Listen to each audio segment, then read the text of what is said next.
Wait a minute. Is that James? James! Stop! Stop! Stop! James put on the brakes at the last minute, but it was too late.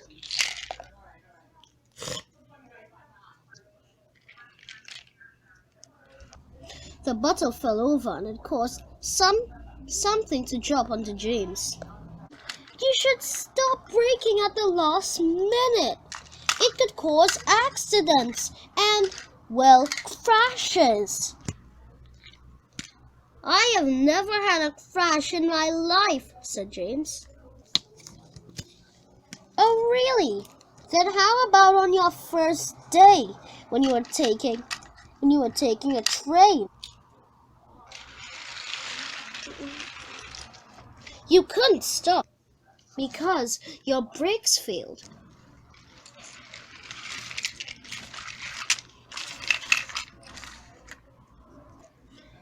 And you also crashed into some trucks when you weren't looking.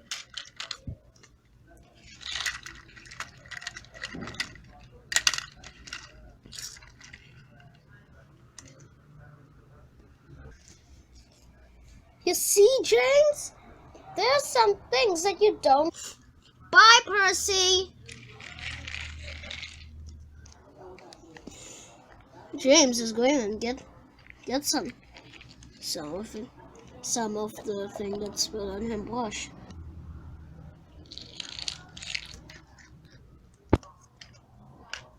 Toby was at the washdown when he heard James's whistle. Oh no, he said.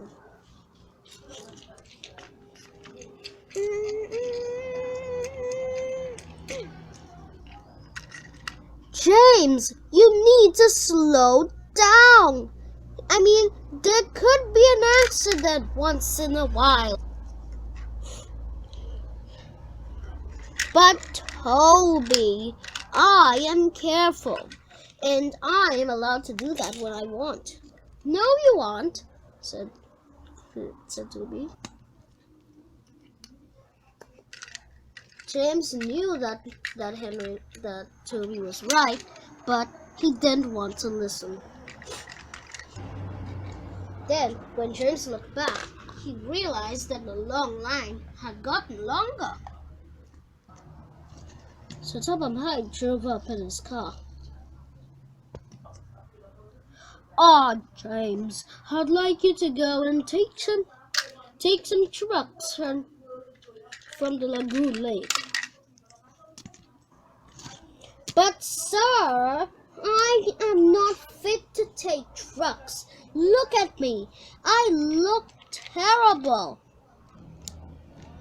No questions asked, James. You just have to do it. James wasn't happy. Percy had just sent some trucks of barrels of oil for James to take back to the docks. The ones that he threw over earlier. But this location was set near a dirty, filthy lake. Of course, no one bathed in that, alright. But it looked like someone was going to take a dip. You guessed it, it was James. James was going extremely fast. Percy looked up ahead. He saw James coming. James! James! He called. You need to slow down or else you'll crash into the lake. James heard Percy, but he didn't listen and just continued to go faster and faster.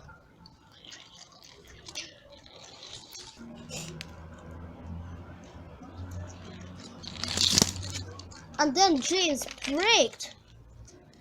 And as he did earlier, he braked at the last minute, but it was too late.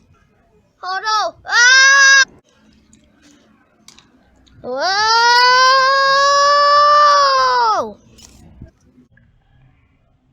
Yeah.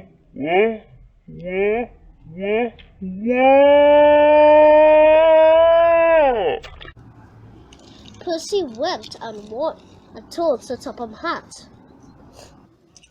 And Percy came back with Sir Topham Hatt.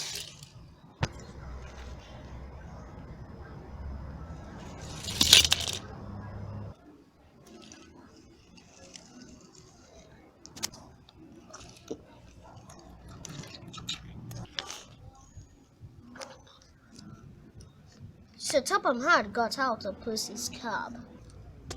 "James," he said, "I am very disappointed in you. After braking at the last minute, the engines told you not to do that." James was ashamed of himself. "As your punishment, you'll stay here until night. It's only until night that we will lift you up. Percy, you will take the barrels of oil.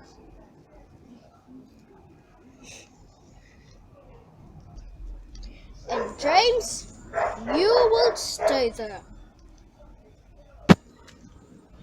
Like that's the only thing I can do. So Topham Hatt hopped back inside Percy's cab, and Percy began to pull. "Move your body."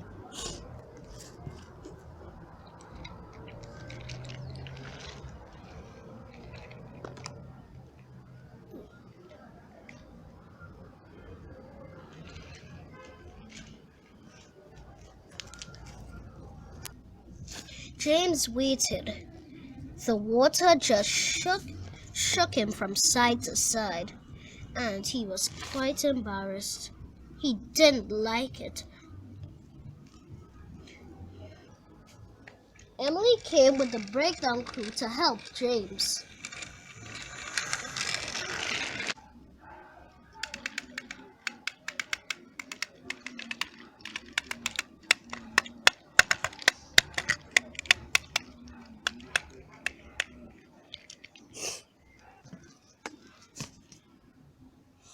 The breakdown crew tried their best to get James out of the water, but nothing seemed to work.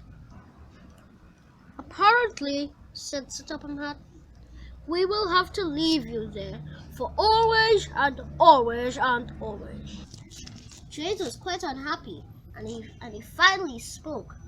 "But sir," he said, "you can't leave me here.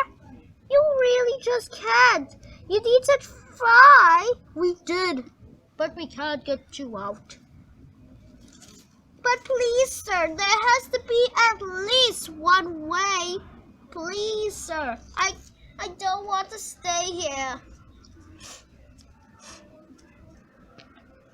No matter how much James pleaded, Sir Topham Hatt always said no to all of them, and they had to leave him there.